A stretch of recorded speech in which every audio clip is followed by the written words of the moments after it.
Hello दोस्तों, आपका स्वागत है आपके अपने चैनल न्यू स्टडी एरा में। तो हम इससे पिछले वीडियो में आपको बताए हैं बहुपद के बारे में, मतलब पॉलिनोमियल। अगर उसकी पूरी जानकारी लेनी है तो डिस्क्रिप्शन में इसका वीडियो दिया हुआ है, वहां से आप इसको पूरी वीडियो देख सकते हैं। तो बहुपद का अगला पार्ट हम आपको बताने जा रहे हैं, जो मेरा क्लास 9 का एक्सरसाइज 2.1 है। एक्सरसाइज 2.1 है। यहाँ पे क्या लिखा, फर्स्ट क्वेश्चन मेरा क्या है, निम्नलिखित में से कौन कौन से व्यंजक एक चर वाला बहुपद है और कौन कौन से नहीं, कारण के साथ उत्तर दीजिए। मतलब एक चर वाला बहुपद है या नहीं, अगर है तो उसका भी कारण देना है और नहीं है तो उसका भी कारण देना है। ठीक है, तो कौन कौन से है कौन कौन से नहीं है। चलिए सबसे पहले हम लोग फर्स्ट क्वेश्चन देखते हैं। पहला क्वेश्चन देखते हैं। ए नंबर क्या दिया हुआ है, 4x² - 3x + 7 है। तो निम्नलिखित में से कौन कौन से व्यंजक एक चर वाला बहुपद है, कौन कौन से नहीं। तो इसमें देखेंगे सबसे पहले एक चर वाला बहुपद किसको कहते हैं, जिसमें चरों की संख्या मात्र एक हो। जिसमें चरों की संख्या मात्र एक हो उसको हम एक चर वाला बहुपद कहते हैं। जैसे में आप देख रहे हैं क्या, x है, यहाँ भी x है, x के यहाँ पे x के अलावा कोई दूसरा नहीं है। अगर x के जगह पे यहाँ पे y भी रहते इसके साथ में, तो हम इसको एक चर वाला बहुपद नहीं कहते। लेकिन फिलहाल यहाँ पे क्या है, चरों की संख्या मात्र एक ही है, इसलिए इसको लिखेंगे हम एक चर वाला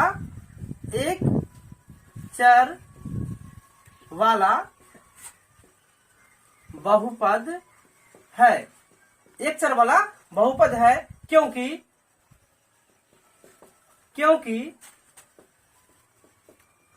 चरों की संख्या केवल चरों की संख्या एक है। चलिए आगे देखते हैं दूसरा नंबर, बी नंबर क्या दिया हुआ है, दिया हुआ मेरा y² + √2 ये भी देखते हैं क्या, ये भी है मेरा एक चर वाला बहुपद है। एक चर वाला बहुपद है क्योंकि चरों की संख्या कितना है, चरों की संख्या सेम, ऊपर वाला बात लिख देंगे हम। चलिए अब थर्ड क्वेश्चन की ओर चलते हैं हम लोग। सी नंबर, यहाँ पे क्या लिखा हुआ है, क्या 3 √t + √2।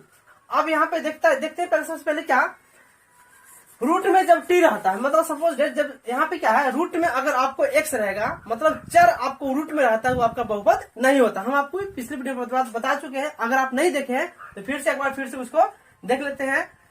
बहुपद कौन कौन से कंडीशन में बहुपद नहीं होता है, बहुपद नहीं। तो सबसे पहले मेरा क्या है, चर कभी आपको रूट में नहीं रहेगा। अगर रूट के रूप में रहेगा, जैसे में है √3 √x + 2, इसको लिखेंगे हम क्या, बहुपद नहीं। दूसरा रहेगा x + 1/x, इसको भी लिखेंगे हम बहुपद नहीं है।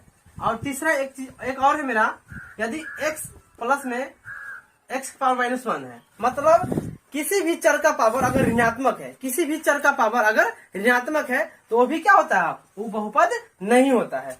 तो यहाँ पे हम लोग देख लिए क्या, फर्स्ट वाला यह बाद में है जो बहुपद नहीं है, 3 √x + 2 है, तो यह बहुपद नहीं है। दूसरा है x + 1/x, तो यह भी बहुपद नहीं है। मतलब क्या, रूट में नहीं हो सकता है और हर के रूप में भी नहीं हो सकता है, और चर का जो पावर है वो ऋणात्मक भी नहीं हो सकता है। अगर ये तीनों कंडीशन जो फॉलो करेगा तो मेरा बहुपद नहीं होगा। तो यहाँ पे देखते हैं क्या, तीसरा नंबर, सी नंबर मेरा 3 + √t है। तो 3 + √t मतलब यहाँ पे देख लीजिए, x जो है रूट में है, उसी तरह से यहाँ पे t भी क्या है, मेरा रूट में है, इसलिए लिख देंगे हम बहुपद नहीं है। बहुपद नहीं है, क्यों नहीं है, तो क्योंकि चर मेरा क्या है, क्योंकि चर रूट के अंदर है। उसके बाद थर्ड नंबर देखते हैं, यहाँ ये भी देखते हैं क्या, ये भी बहुपद मेरा नहीं है। बहुपद नहीं है क्योंकि चर यहाँ पे क्या है, हर के रूप में है, चर हर के रूप में है। और लास्ट है मेरा x to the power 10, x के पावर 10 प्लस y के पावर 3 प्लस t के पावर 50। ये भी मेरा बहुपद, मतलब क्या हमको कह रहा है कि एक चर वाला, ये तो बहुपद है लेकिन एक चर वाला बहुपद नहीं है। ये मेरा क्या है, 3 चर वाला बहुपद हो जाएगा। लेकिन हमको यहाँ पूछ रहे हैं क्या, कौन कौन से एक चर वाला बहुपद है, कौन कौन से एक चर वाला बहुपद है। तो ये तो बहुपद तो है लेकिन एक चर वाला बहुपद नहीं है, क्योंकि चरों की संख्या 3 है, चरों की संख्या 3 है। चलिए इसमें अगर किसी भी फ्रेंड्स को कोई परेशानी हो तो इसको आप कमेंट करके हमको बता सकते हैं इसका राय क्या सर, मतलब यहाँ पे है नहीं समझ में आया है, ठीक है। तो चलिए अब हम अगला क्वेश्चन की ओर चलते हैं। तो आइए दूसरा क्वेश्चन देखते हैं। क्या है मेरा दूसरा क्वेश्चन, निम्न में से प्रत्येक में एक्स स्क्वायर का गुणांक लिखिए। मतलब एक्स स्क्वायर का गुणांक लिखना है। कहने का मतलब है मेरा एक्स स्क्वायर के आगे जो भी है, एक्स स्क्वायर के गुना के रूप में जो भी है, जैसे हम यहाँ पे देखते हैं हम क्या 3D एक्स स्क्वायर प्लस में 2 देते हैं हम, ठीक है। तो यहाँ पे देख रहे हैं क्या, एक्स के आगे कितना है मेरा, यहाँ पे 3 है, यहाँ पे लिखेंगे हम एक्स स्क्वायर का गुणांक, एक्स स्क्वायर का गुणांक कितना है, 3 है। अगर यहाँ पे है 2 प्लस में एक्स देंगे हम, तो यहाँ पे बताएंगे एक्स स्क्वायर है, तो यहाँ पे क्या देंगे हम एक्स स्क्वायर का गुणांक। अब इसको हम E2 को नहीं कर सकते हैं क्योंकि गुना में नहीं, प्लस है, ये अलग पद हो गया, ये मेरा अलग पद है। इसका आगे कुछ नहीं तो कितना है 1 है, वो भी चिन्ह क्या है इसका प्लस है तो प्लस में 1 होगा, अगर माइनस में रहता तो हम माइनस में 1 देते। तो आइए अब हम चलते हैं क्वेश्चन की ओर। सेकेंड नंबर क्वेश्चन मेरा, निम्न में से प्रत्येक में एक्स स्क्वायर का गुणांक लिखिए। तो पहला ए नंबर मेरा क्या है, 2 प्लस में 2 प्लस एक्स स्क्वायर प्लस 1। तो इसमें देखते हैं क्या, एक्स स्क्वायर के आगे यहाँ पे कुछ दिखाई नहीं दे रहा है, मतलब है ही नहीं कुछ, तो क्या दिखाई देगा, यहाँ पे कुछ नहीं तो कितना होगा 1। तो यहाँ पे लिखेंगे हम एक्स स्क्वायर का गुणांक, एक्स स्क्वायर का गुणांक 1 है, एक्स स्क्वायर का गुणांक 1 है। यहाँ पे देखते हैं हम। तो चलिए अब हम क्वेश्चन बी नंबर बी की ओर चलते हैं। यहाँ पे देख रहे हैं क्या, एक्स स्क्वायर, यहाँ पे क्या है एक्स स्क्वायर के आगे यहाँ पे प्लस चिन्ह था तो 1 हुआ है, यहाँ पे एक्स स्क्वायर के आगे चिन्ह क्या है मेरा -1 है। यहाँ पे लिखेंगे हम एक्स स्क्वायर का गुणांक -1 है, -1 है। यहाँ पे देख लीजिएगा एक्स स्क्वायर का गुणांक क्या लिखे थे हम 3, यहाँ -3 मत समझ लीजिएगा आप, ठीक है। यहाँ पे एक्स स्क्वायर का गुणांक कितना था 3, यहाँ पे कुछ नहीं तो +1 करिए थे। चलिए अब सी नंबर क्वेश्चन की ओर चलते हैं। देखिए एक्स स्क्वायर का गुणांक, एक्स स्क्वायर का गुणांक कितना है π/2, मतलब π/2 है। और लास्ट क्वेश्चन है इसका डी नंबर। यहाँ पे देख रहे हैं क्या, यहाँ पे है ये नहीं है, अब क्या करें हम, अब यहाँ पे नहीं है तो क्या कुछ नहीं है, यहाँ पे जब कुछ नहीं तो एक्स स्क्वायर का गुणांक, एक्स स्क्वायर का गुणांक यहाँ पे क्या लिखेंगे हम 0 लिखेंगे, जब नहीं है तो 0 होगा, ठीक है। तो चलिए अब हम चलते हैं क्वेश्चन नंबर 3 की ओर। तो चलिए अब हम चलते हैं क्वेश्चन नंबर 3 की ओर। क्वेश्चन नंबर 3 में क्या कह रहा है घात 35 के एक द्विपद और घात 100 के एक पदी का एक उदाहरण देना है। क्या करना है, एक उदाहरण दीजिए। तो घात 35 वाला होना चाहिए, पावर कितना होना चाहिए उसका घात मतलब नहीं समझे क्या, घात के मतलब माथा पर उकरा। जैसे मैं यहाँ पे लिखे में क्या, एक्स के माथा पर कितना है 3 है, इसी को हम बोलते हैं घात, अंग्रेजी में बोलते हैं इसको पावर, हिंदी में बोलते हैं घात, हिंदी में क्या बोलते हैं इसको हम घात, ठीक है, अंग्रेजी में बोलते हैं पावर, ठीक है। तो चलिए क्वेश्चन नंबर 3 में क्या करा, घात 35 वाला द्विपद का एक उदाहरण दे रहा है ना। चलिए तो घात 35 के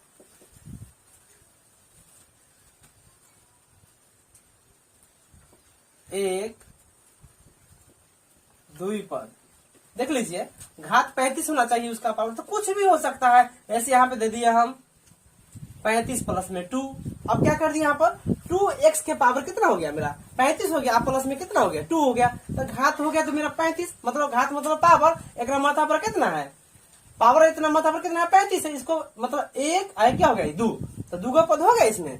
घात 35 हो गया, तो मेरा इसका आंसर हो चुका है। अगर आपके मन में होगा क्या से नहीं आप y के पावर 35 दीजिए, तो आप भी लिख सकते हैं, ये भी लिख सकते हैं आप, है ना। इसका ETC बहुत सारा उदाहरण हो सकता है, ठीक है। अब दूसरा है मेरा घात 100, घात 100 के एक पदी बनाना है आपको ना, एक पदी का उदाहरण देना है ना। तो घात 100 के एक पदी, जैसे यहाँ लिखते हैं हम क्या, x के पावर देते हैं हम 100, x के पावर कितना दे दिए हम 100, इसका पावर देखिए कितना है 100 है, इसको बोलते हैं घात एक पदी। पद का गो इसमें एक पद है, इसमें कह रहा था आपको दूगो पद, तो एगो एगो दूगो पुर गया, ठीक है। अब यहाँ पे कह रहा है आपको एगो पद, एक पद है इसमें। तो चलिए यहाँ भी बहुत सारा आंसर हो सकता है आपको। अगर y के पावर दे सकते हैं दीजिए, या 2x के पावर भी दे सकते हैं 100, ये भी चलेगा, मतलब इसका भी आंसर ETC बहुत सारा हो सकता है। तो चलिए अब हम चलते हैं, तो अगला बढ़ते हैं क्वेश्चन नंबर चौथा 4 की ओर। क्या कह रहा है, निम्नलिखित में से प्रत्येक बहुपद की घात लिखना है। अभी तुरंत जाने अभी घात किसको कहते हैं, मतलब x चाहे y चाहे z, जेकर मान जैसे चर जिसको बोलिए, ठीक है ना, इसका मान बदलते रहता है, अगर उसके माथा पर जो भी होता है उसको हम घात कहते हैं ना। चलिए तो यहाँ पे देखते हैं क्या, मेरा सबसे ज्यादा पावर कितना है उसको लिखना है। तो अधिकतम घात यहाँ से यहाँ तक देखिए, इसमें कितना है माथा पर 3, एक माथा पर कितना है तो 2, एक माथा पर कितना है तो 1। सबसे ज्यादा पावर कौन है, तो वही मेरा आंसर हो जाएगा, 3 है तो 3 लिख देंगे क्या, अधिकतम घात 3 है तो 3 दे देंगे हम। दूसरा देख रहे हैं क्या, 4 माइनस में y²। अब यहाँ पे देख रहे हैं क्या, एक माथा पर कितना है 2, तो यहाँ पे लिखेंगे हम अधिकतम घात 2 है। तीसरा नंबर है मेरा C नंबर 5t माइनस में √7। अब यहाँ पे एक माथा पर कुछ है ही नहीं है, तो अभी इससे पहले तुरंत बताए थे हम आपको, जब माथा पर कुछ नहीं होता तो कितना होता है 1 होता है। यहाँ पे लिख देंगे हम अधिकतम घात 1 है, अधिकतम घात 1 है। और लास्ट क्वेश्चन मेरा है D नंबर, यहाँ पे देख रहे हैं क्या, चर है ये नहीं है, चर विलुप्त है, मतलब चर यहाँ पे नहीं है, उससे कोई मतलब नहीं हमको पूछ रहा है घात, यहाँ पे नहीं है कुछ तो लिख देंगे 0। यहाँ पे लिख देंगे हम अधिकतम घात 0 है। तो चलिए अब हम चलते हैं लास्ट क्वेश्चन नंबर 5 की ओर। चलिए तो हम देखते हैं क्वेश्चन नंबर 5। निम्नलिखित का रैखिक द्विघाती और त्रिघाती बहुपद में वर्गीकरण कीजिए। मतलब सबका नाम लिखना है आपको, कौन सा रैखिक समीकरण है, कौन द्विघाती है और कौन त्रिघाती है। तो इससे पहले वाला वीडियो में बता चुके हैं रैखिक समीकरण किसको कहते हैं, जिस समीकरण का उच्चतम घात मतलब पावर मतलब क्या, जिसके माथा पर 1 हो उसको हम बोलते हैं क्या, उसको बोलते हैं रैखिक। और जिसका पावर माथा पर 2 हो उसको बोलते हैं द्विघाती, और जिसका माथा पर 3 हो उसको बोलते हैं हम त्रिघाती। तो आइए हम यहाँ पे इसको सिलेक्ट करते हैं, चुनते हैं। चलिए यहाँ पे देखिए, तो यहाँ पे क्या है, x² + x है। यहाँ पे देखें सबसे अधिकतम पावर, इसका पावर 1 है, इसका नहीं लेंगे हम। सबसे अधिकतम पावर कितना है, सबसे अधिकतम पावर इसका 2 है, इसलिए इसको बोलेंगे हम द्विघाती। क्या है इसका, द्विघाती बहुपद,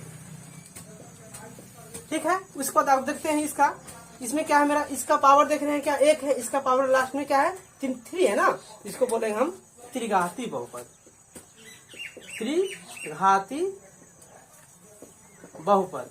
चलिए उसके बाद अगला देखते हैं, इसका पावर कितना है 2 है, प्लस माइनस से हमको मतलब नहीं है, खाली पावर ध्यान देना है। किस पे देखना है हमको, पावर पे देखना है, मतलब उसका घात जो है उसको देखना है सिर्फ।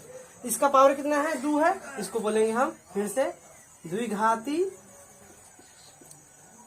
बहुपद। चलिए अब अगला देखते हैं, इसमें देख रहे हैं क्या, यहाँ पे अचर पद है 1 है, प्लस में कितना है x है, तो इसका पावर कुछ नहीं, तो पावर कितना है 1 है, इसको बोलते हैं हम क्या, रैखिक बहुपद। क्या बोलते हैं, रैखिक बहुपद। और उसके बाद देखते हैं इसमें क्या, फिर से देख रहे हैं क्या 3t है, इसका भी पावर कितना है 1 है, इसको भी लिखेंगे क्या हम, रैखिक बहुपद। अब है यहाँ पे देख रहे हैं क्या r², इसका पावर कितना है 2 है, इसको बोलेंगे द्विघात बहुपद, द्विघाती बहुपद। और उसके बाद लास्ट मेरा हिसाब देख लीजिए, लास्ट मेरा G का है क्या है, 7x3, इसका पावर कितना है 3 है, इसको बोलेंगे हम त्रिघाती बहुपद। तो आइए देखते हैं क्या इसका सरल क्वेश्चन हम सॉल्व कर चुके हैं।